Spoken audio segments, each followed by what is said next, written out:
So my theory is that we technology can de-skill us, you know. So technology, I talked about earlier about how the phone was so brilliant and in terms of helping me get around, but it's also taken away some of our basic communication skills. So, you know, if we lived in the same neighborhood when we were kids and I wanted you to come out and play, I'd have to knock on your door and say to your parents, "Can Debbie come out to play, please?"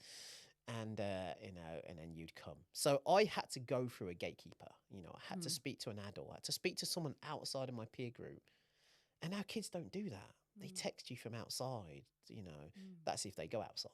And so so what I find with young people now is that they're very uncomfortable speaking to people outside their peer group. And parents tell me this all the time, that they send their child to the shop, you know, to get something, and they come back empty-handed.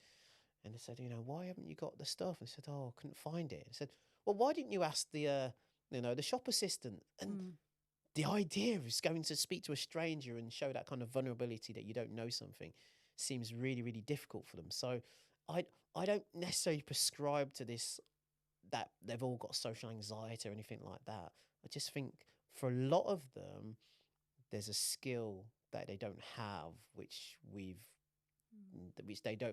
they've not needed to learn because they don't have that gatekeeper anymore. Yeah.